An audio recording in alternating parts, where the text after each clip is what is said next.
नमस्कार, सुहानीज किचनमध्ये आपले स्वागत आहे. आज आपण थोड्या वेगळ्या पद्धतीची कांद्याची चटणी पाहणार आहोत. तर पाहता क्षणी तोंडाला पाणी सुटेल एवढी ही कांद्याची चटणी चवीला भन्नाट लागते. तर ही कांद्याची चटणी सुकी आणि तसेच चटपटीत तयार होते. त्यासाठी व्हिडिओ अजिबात स्किप करू नका, शेवटपर्यंत नक्की पहा. तर ही चटणी चवीला जबरदस्त लागते. लगेचच रेसिपीला सुरुवात करूया. तर त्यासाठी आपल्याला सर्वात प्रथम 4 कांदे घ्यायचे आहेत. तर तुम्हाला ही चटणी कितपत बनवायची आहे तेवढे तुम्ही कांदे घेऊ शकता. तर इथे मी 4 कांदे घेतलेत. कांदे आपल्याला कापून घ्यायचे आहेत. तर वरची साल काढून घेते. तर इथे मी 4ही कांद्यांची वरची साल काढून घेतली आणि कांदे आपल्याला उभ्या स्लाइसमध्ये पातळ कापून घ्यायचे आहेत. तोपर्यंत चॅनलवर नवीन असाल तर एक लाईक आणि सबस्क्राईब करा. तुमचं एक लाईक आणि सबस्क्राईब माझ्यासाठी खूपच मोलाचं आहे. तर अशाच पद्धतीने इथे मी सर्व कांदे कापून घेतले. कांदे बाजूला ठेवूया. एका पॅनमध्ये 2 मोठे चम्मचभर धने घालून घेतले. 1 चम्मचभर जिरे घालून घ्यायचे. पाव चम्मचपेक्षा कमी यामध्ये मेथी दाणे घालून घेतले आणि पाव चम्मचभर हिंग घालून घेतला.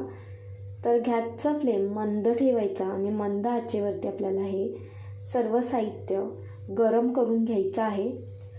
अगदी सुगंध येईपर्यंत छान असं हे गरम करून घ्यायचं. आता यामध्ये थोडीशी मी चिंच घालून घेतली आहे, म्हणजे आपली ही चटणी चटपटीत तयार होते. तर चिंच थोडीशी गरम करून घ्यायची, म्हणजे त्यातला ओलसरपणा आहे तो निघून जाईपर्यंत छान असं हे परतून घेतलं आहे. आता ते थंड होऊ देऊया.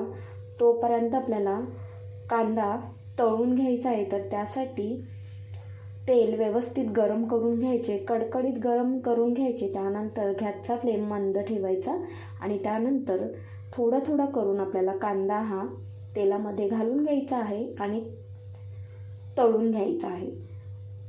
तर गोल्डन गुलाबी रंग येईपर्यंत कांदा व्यवस्थित तळून घ्यायचा आणि सतत झाऱ्याच्या साहाय्याने अशा पद्धतीने हलवून घ्यायचा.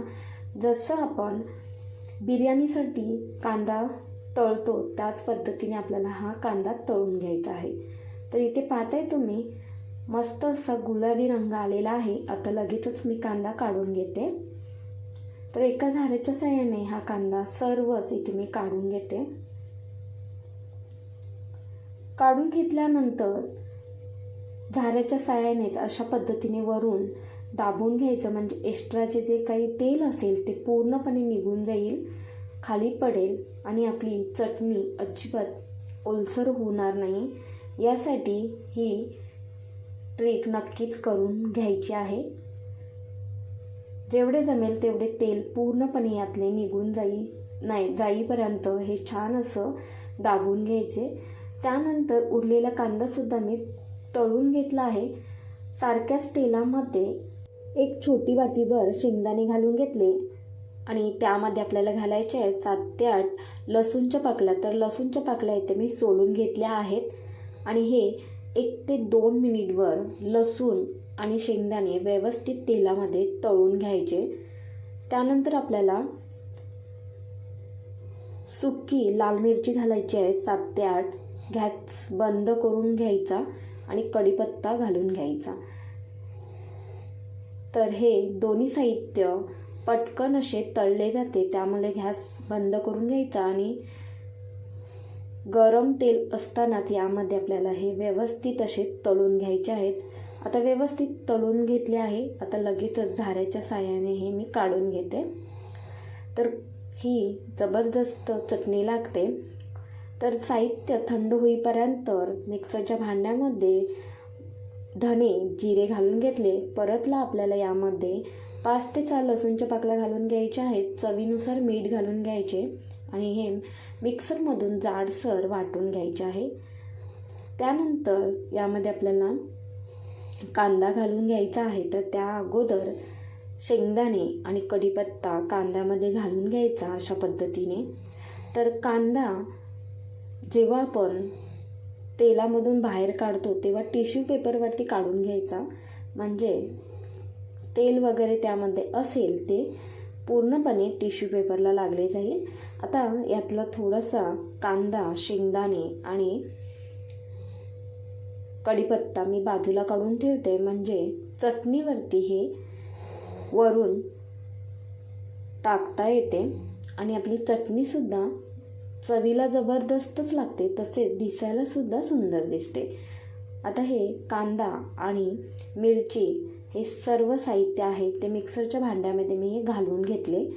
त्यानंतर 2 चम्मचभर बेडगी मिरचीचे तिखट घालून घ्यायचे, त्याने रंग खूप छान येतो. आणि हे मिक्सरमधून जाडसर वाटायचं आहे, अजिबात जास्त आपल्याला वाटून घ्यायचं नाही, नाहीतर त्याची पेस्ट होईल.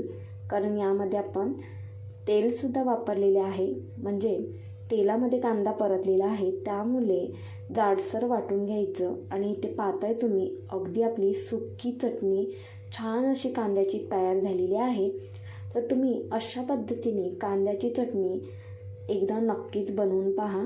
त्यानंतर एका बाउलमध्ये ही चटणी काढून घेतली, वरून कांदा, शेंगदाणे हे घालून घेतले आणि ते पाहताय तुम्ही किती जबरदस्त आपली ही कांद्याची सुकी चटपटीत चटणी तयार झालेली आहे.